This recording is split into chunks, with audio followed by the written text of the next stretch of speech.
हजरत सुल्तान महमूद गजनवी बहुत बड़े बादशाह गुजरे हैं। उसने एक दिन दरबार में ऐलान किया, कोई बंदा है जो मुझे हजरत खिजर अलैहिस्सलाम से मुलाकात कराए। हजरत खिजर अलैहिस्सलाम से मुलाकात कराए तो एक बंदा खड़ा हो गया, गरीब सा था, फकीराना लिबास पहना हुआ था, खड़ा हो गया, कहने लगा कि जी मैं हजरत खिजर अलैहिस्सलाम से आपकी मुलाकात करवाता हूँ। तो बंदे हैरान हो गए कि ये क्या करेगा, ये तो फकीर सा बंदा, गरीब सा बंदा, इसको तो घर की खाना नहीं पूरा होता। हजरत सुल्तान महमूद गजनवी ने कहा ठीक है जी आप मुलाकात कराएंगे। उसने कहा जी करवाऊंगा जरूर, लेकिन मेरी एक शर्त है।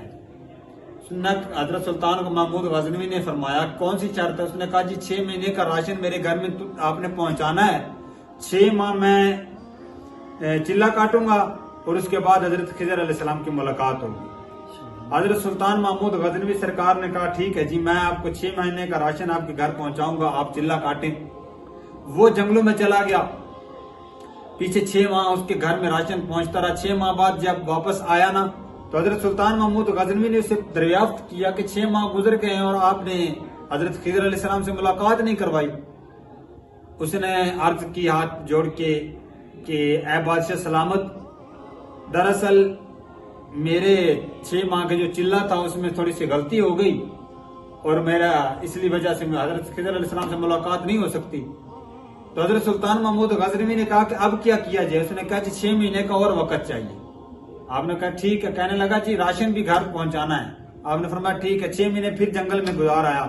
6 महीने यानी साल गुजरा ना तो वापस आया तो हजरत सुल्तान महमूद गजनवी ने पूछा कि तूने क्या किया है, अभी तक तो हजरत खिजर अलैहिस्सलाम से मुलाकात आपने नहीं करवाई, साल हो गया तेरा घर राशन मैं पहुंचा रहा हूं। तो वो बंदा हाथ जोड़ के कहने लगा हुजूर मेरी इतनी कहां ताकत मैं हजरत खिजर अलैहिस्सलाम से आपकी मुलाकात करवाऊं।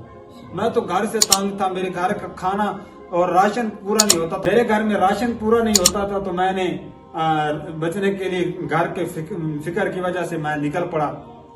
हजरत सुल्तान महमूद गजनवी को बहुत गुस्सा आ गया। कहने लगा मेरे साथ तूने साल पूरा ये दाव लगाया, मुझे राशन साल का दे और मैं आपको हजरत खिजर अलैहिस्सलाम से मुलाकात करवाऊंगा। तो आपने ऐलान कर दिया, हजरत सुल्तान महमूद गजनवी ने ना बात अपने दरबार में ऐलान कर दिया कि इसके साथ क्या सलूक किया जाए, इसने बादशाह के साथ ऐसा ऐसा काम किया है, फ्रॉड किया है। एक बंदा खड़ा हो गया तो कहने लगा जी इसके साथ ऐसा करना चाहिए कि इसको इधर बिठा दे, इस पे कुत्ते छोड़ दे जाएं ताकि कुत्ते इसकी बोटी बोटी कर दें और इसको खत्म कर दें। जब उसने ये बात की ना तो एक फकीर जूतियों वाली जगह पे बैठा था, उसने कहा ये बंदा ठीक कहता है। दूसरा बंदा खड़ा हो गया, उसने कहा जी इसको घोड़े के पीछे बांध कर घसीटा जाए ताकि इसको पता चल जाए कि बादशाह के साथ फ्रॉड करने में कितना नुकसान है। वो फकीर जो जिसने पहले जवाब दिया था वो फिर खड़ा हो गया, उसने कहा जी ये भी ठीक कहता है। हजरत सुल्तान महमूद गजनवी ने जब दोबारा कहा तो एक बंदा फिर खड़ा हो गया, उसने कहा जी मैं तो कहता हूं इसको माफ कर दिया जाए। जब उसने ये बात की ना वो फकीर जो जूतियों वाली जगह पे बैठा था वो फिर खड़ा हो गया, कहने लगा जी ये भी ठीक है। हजरत सुल्तान महमूद गजनवी बड़ा हैरान हुआ कि ये बंदा अजीब है, ये किसी पार्टी का सपोर्ट नहीं कर रहा, हर पार्टी को एक पार्टी को सपोर्ट नहीं कर रहा, हर पार्टी को सपोर्ट कर रहा है, क्या मतलब, इसको बुलाकर मेरे पास ले। हजरत सुल्तान महमूद गजनवी ने जब बंदा भेजा ना तो वो फकीर के पास गया और कहने लगा आपको बादशाह सलामत बुला रहे हैं। फकीर दरवेश था, उसने कहा बादशाह को कहो काम आपको मुझसे, मुझे तो तुझसे कोई काम नहीं है, तुझे मुझसे काम है तो मेरे पास तू चल के आ, मैं क्यों तेरे पास चल के जाऊं, मुझे तो कोई काम ही नहीं है।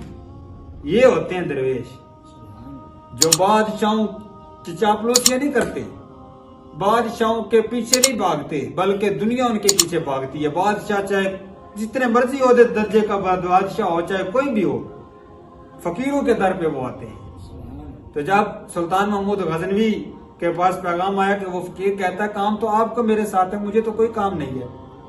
हजरत सुल्तान महमूद गजनवी चल पड़े, उस फकीर के पास पहुंचे ना तो फकीर से कहने लगे कि यार तूने मुझे ये बता, तूने 3 बंदों ने मुख्तलिफ राय दी हैं, मुख्तलिफ उनकी बातें थी, आपने तीनों को में हाँ मिला दिए, इसका क्या मकसद है।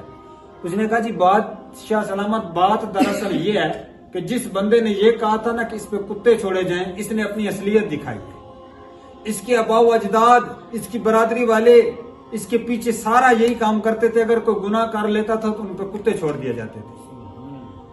तो दूसरा जो उठा उसने कहा कि इसके घोड़े के पीछे घसीटा जाए, तो इसने भी अपनी असलियत दिखाई। इसके अबाव अजदाद भी ऐसे करते थे। तो तुझे बादशाह सलामत पता है जिसने कहा माफ कर दिया जाए वो कौन है? बादशाह ने कहा नहीं जी मुझे तो नहीं पता। वो फकीर कहने लगा तुझे पता होना चाहिए, ये सैयद है जिसने कहा माफ कर दिया जाए। इसने अपने नाने का हक अदा किया है। इसने अपने नाने का दिया हुआ दीन बताया है कि अगर कोई गुनाह कर भी ले तो उसको माफ कर दिया करें।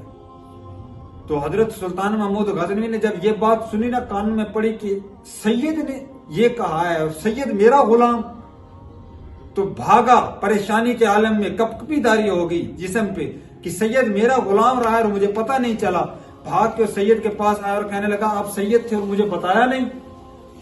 तो हजरत वो सैयद बोला कि आपको किसने बताया मैं सैयद हूं? उसने कहा जी वो फकीर कह रहा है। वो सैयद बोला आपको पता है कि ये फकीर कौन है? हाय हाय, ये फकीर कौन है? आपने फरमाया मुझे तो नहीं पता। आपने फरमाया यही तो खिजर अलैहिस्सलाम है जो जिसकी आप मुलाकात के लिए तरस रहे हैं।